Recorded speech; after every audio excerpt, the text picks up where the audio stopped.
अस्सलामुअलैकुम वरहमतुल्लाहि वबरकातुहू।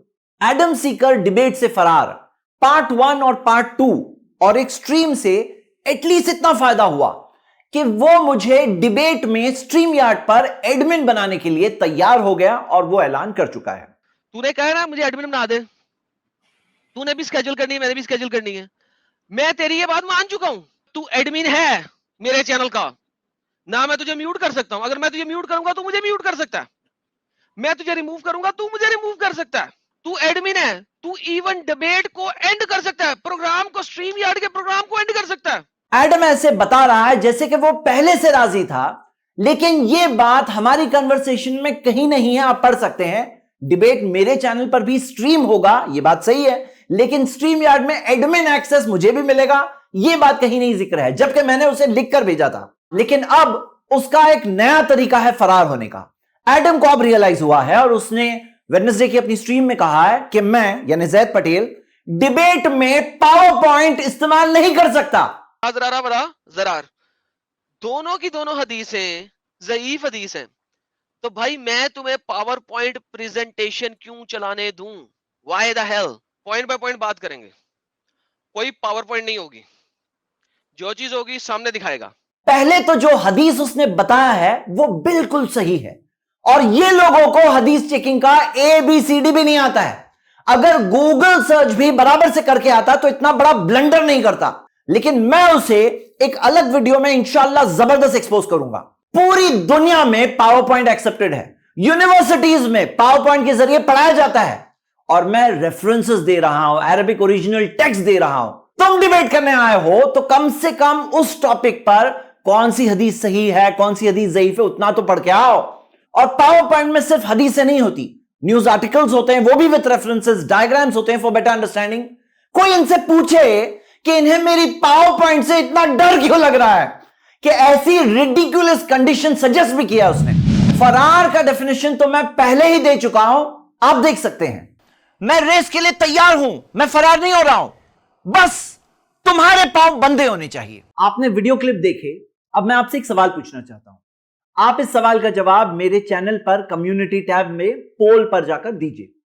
सवाल यह है कि एडम सीकर कह रहा है कि वो डिबेट से फरार नहीं है, उसे डर नहीं लग रहा है, लेकिन उसकी ये डिमांड है कि जैद पटेल पावर पॉइंट नहीं इस्तेमाल करेंगे, मतलब जंग लड़ेंगे लेकिन बगैर हथियार के।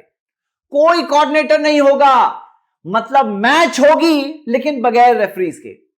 रिटन में रूल्स अग्री करने तैयार नहीं है, रिटन रूल्स देखते ही गाली देना शुरू कर देता है, मतलब सिर्फ मुंह बोली बातों पर डिबेट। अब इसमें दो जवाब। फर्स्ट जवाब, इसी को फरार होना कहते हैं। सेकंड जवाब, इसी को इंसाफ करना कहते हैं। आपको क्या लग रहा है? जरूर जाकर जवाब दीजिए और दूसरों के साथ भी ये पोल शेयर करिए, ताकि हमें पता चले कि लोगों का ख्याल भी क्या है, क्या उन्हें भी ऐसा लगता है कि वो फरार हो रहा है या नहीं हो रहा है। अब आइए एक पॉजिटिव बात, स्क्रीन पर सुपर चैट नहीं आएगी, वो इस बात के लिए तैयार हो गया। भाई नो सुपर चैट कह रहे हो तुम, कहो सुपर चैट को स्क्रीन पे ना लाओ, जैसे मैं अभी लेके आया हूं ये सुपर चैट स्क्रीन पे। क्या है ये सुपर चैट जनाब? चलो मैं भी एक कदम आगे बढ़ता हूं। जब इन लोगों के लिए सुपर चैट इतना जरूरी है सर्वाइवल के लिए, तो चलो मान लेते हैं सुपर चैट ऑन रखें, लेकिन स्क्रीन पर नहीं आएगा एज अग्रीड। उसने इल्जाम लगाया है कि मैंने पूरी कन्वर्सेशन नहीं बताई, जबकि मैंने पहली वीडियो से ही डिस्क्रिप्शन में फुल कन्वर्सेशन अटैच किया था। ये मैंने से पहले बोल दिया था, मैं अगर रिकॉर्डेड डिस्कशन है, तूने उसने इसीलिए जैसे ही मैंने मैसेज किया उससे चंद एक मैसेज डिलीट कर दिए अपने। ये स्ट्रेट लाई है, डायरेक्ट झूठ। मैंने कोई मैसेज डिलीट नहीं किया, अगर वो कहता है कि मैंने डिलीट किया तो प्रूफ लाए। 6 घंटे की स्ट्रीम करके दिल खोल के गालियां दी है। ये इस्लाम के दुश्मन जब गालियों से भरी स्ट्रीम्स करते हैं तो प्रूव करते हैं कि उनका मॉरल स्टैंडर्ड कैसा है। उन्हें यह एहसास नहीं है कि जितना मैं उन्हें एक्सपोज करता हूं, उससे ज्यादा तो उनकी गालियां उन्हें एक्सपोज कर देती हैं। ये लोग किसका नुकसान करते हैं आपको मालूम है? मेरा नहीं, मुसलमानों का नहीं, प्रॉफेट मोहम्मद सल्लल्लाहु अलैहि वसल्लम का बिल्कुल नहीं, सिर्फ खुद का नुकसान करते हैं और खुद के फॉलोअर्स का नुकसान करते हैं। कयामत का दिन होगा, तुम अपने मालिक के सामने खड़े होंगे और तब जाके तुम्हें एहसास होगा, लेकिन तब बहुत लेट हो चुका होगा। हकीकत तो ये है, ये लोगों को सिर्फ एम्प्टी चैलेंजेस करने हैं टीवी चैनल पर बैठकर, यूट्यूब पर बैठकर, और कोई डिबेट करने जब आए तो इस तरह से गालियां दो कि किसी तरह से छुटकारा हो जाए। जो मैंने रूल सजेस्ट किया था कि किसी भी रिलीजन की डेटीज और रिलीजियस पर्संस को गाली नहीं देना चाहिए, तो एडम ने इतना एक्सेप्ट किया है कि हिंदू गॉड्स को गाली देना गलत है, और उसने ये बात कही, आप देख सकते हैं। ये बिल्कुल मैंने कहा हुआ है, ठीक है। मैंने बहुत दफा इस चीज का इकरार भी किया हुआ है, और ये वीडियो अब मेरे ख्याल में इसको 2 साल होने को आ गए Sahil, if I am not mistaken. हाँ, एक तकरीबन 1.5 साल पहले का है। 1.5 साल, 1.5 साल, 1.5-2 कम साल। से कम 1.5 साल हो चुके हैं इसको, बल्कि 1.5 साल से ज्यादा ही हो चुके हैं प्रॉबेबली।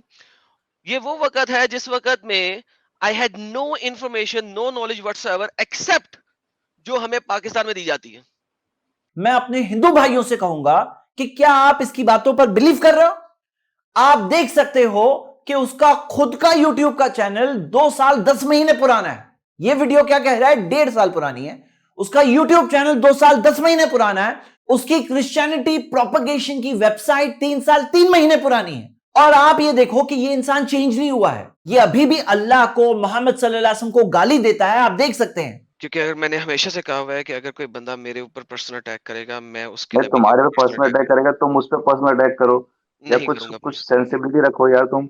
नहीं करूंगा। याद रखिए उसका रूल क्या है। जब कोई उसे अटैक करे तो वो उस सामने वाले के गॉड को और उसके प्रॉफिट को अटैक करेगा। एक मुस्लिम अटैक करता है तो मुस्लिम के गॉड यानी कि अल्लाह को और प्रॉफिट यानी मोहम्मद सल्लल्लाहु अलैहि वसल्लम को अटैक करता है। जाहिर सी बात है, अगर कोई हिंदू उसे अटैक करे तो वो किसे अटैक करेगा? हिंदुओं के गॉड्स को फिर से अटैक करेगा, क्योंकि पर्सन का रूल क्या है लाइफ में। और आप ऐसे लोगों को टीवी पे बिठाकर प्रमोट करते हो। आखिरी बात, एडम के फॉलोअर्स ये सोच रहे हैं कि मैं क्यों इतनी गालियां बर्दाश्त करके, कि गेट लॉस्ट और सारी गालियां सुन करके क्यों मैं उसे छोड़ नहीं रहा हूं। इस सवाल का जवाब आप लोगों को 12 नवंबर को ही मिलेगा। देखिएगा डिबेट और फिर सब बातें क्लियर हो जाएगी। शुक्रिया। अस्सलाम वालेकुम।